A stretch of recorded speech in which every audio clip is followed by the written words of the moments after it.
got time on our side. We're in a state of home. I need you on my fire. G'day, I'm Nick, and welcome to the Upper Yarra Goldfields track.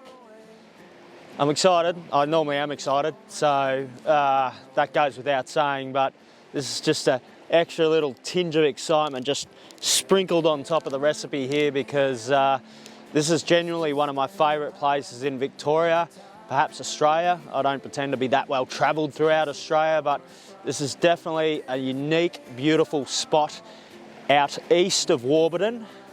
As I said, around McMahon's Creek. This was an old gold fielding area back in the 1850s. So this trail contains tunnels, water races and shafts, all connected to those gold mining times.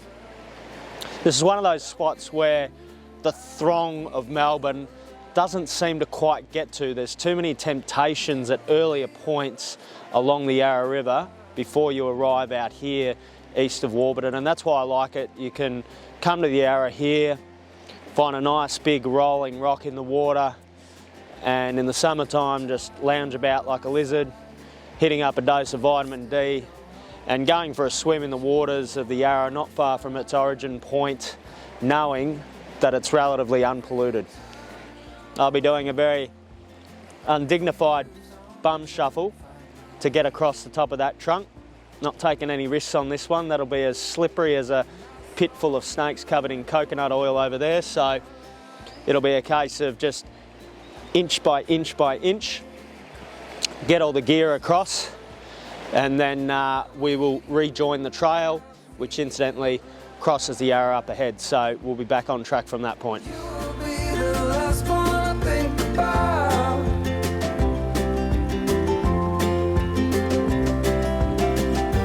When it all breaks down, I'll wait for you right. So I'm here now at Little Peninsula Tunnel. It's a really extraordinary bit of our gold mining past, which was so important to the development of our towns and Melbourne, Ballarat, Bendigo. The beautiful architecture and buildings we have in these places now is beholden on the gold rush experience during the early to mid 19th century, and this here is a historical reference to those times. Come as a surprise that with you This here, this lovely light fluffy soil, almost like it's fallen from the clouds like snow. It's the, yep, no, definitely got the scent of a lyrebird on it. Well, to be honest, I can't smell it, but I can see it, that's for sure. And these are the scratchings left behind by the lyrebird. So whenever you see this really, as I said, fluffy, composted soil, like it's been scratched and picked apart, which is exactly what's happened to it, you know that you're in Lyrebird territory. So with any luck, overcast conditions, not too hot, we'll see the odd lyrebird out on the track, which you occasionally do, scratching around, looking for the odd grub. Not this grub, but grubs in the soil. I'm definitely the definition of a grub right now. Hello? Excuse me. You realise it's 10 AM in the morning? Hello? Anyone home?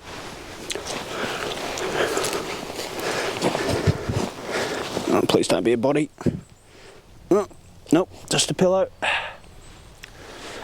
Someone's come out here clearly to enjoy nature, camping, and then in the morning decided, I don't give a rat's clacker for any of this. The tent's buggered, the plastic bottles, the tin cans, it's all worth nothing to me. I'm leaving it because that'll lighten me load. And someone, no, they don't even think this, but someone else can come along and pick this up in future. I mean, there's so much rubbish here, it's going to take for a parks person to come by in the four-wheel drive, load it right up and take all this to the tip. And it's all due to the selfishness of somebody that's come along out here to enjoy the great outdoors and just selfishly left it all behind. You might hear The lovely, lovely sounds of the lyrebird coming from up here where the trail is about to meander through the forest, and then also from the valley below. As the sun goes down, they start to become active in the late afternoon, going on into the night. This here is just an absolutely picture perfect section of the walk.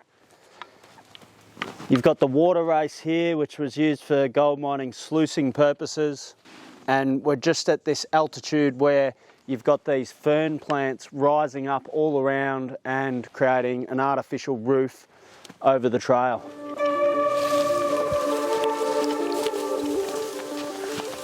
Big Peninsula Tunnel, that's right up there. I'd return with the family any given day of the week, especially in the summertime, to come and check that one out with the kids. You got a beautiful swimming hole on the exit side of the tunnel, and then on the entrance side you've got this Indiana Jones-like stepping stone bridge.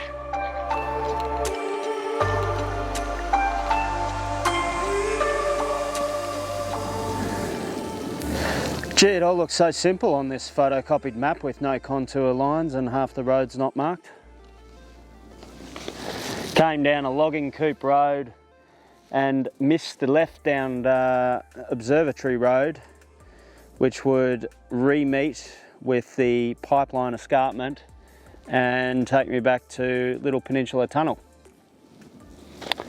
Them's the brakes. I'm a little bit out of my way now and the sun is really dipping off the horizon.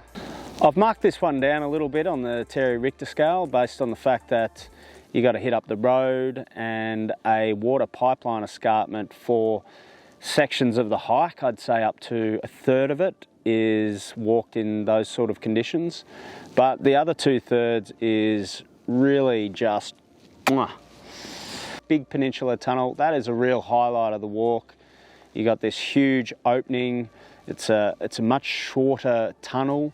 There's a fair bit of white water velocity as that water wraps in to the entrance of the tunnel and then spits out the other side. As I said previously, great swimming hole out the other side, and it's just a little bit of mystique about it at this time of year when the water flow is up and you've got to cross those stepping stones with the water gushing over the top. I have to admit, I was pretty well puckered up with the camera gear strapped to me and the bare feet just gingerly stepping out and feeling for the concrete below. It's better than average. That brings it above 5. So I'd give this walk 6 out of 10 Terries. Would I do it again? I don't think so. But I'll be back this summer to check out the Big Peninsula Tunnel. Hope you've seen something in this walk that inspires you to get Terry and get outdoors. Oh,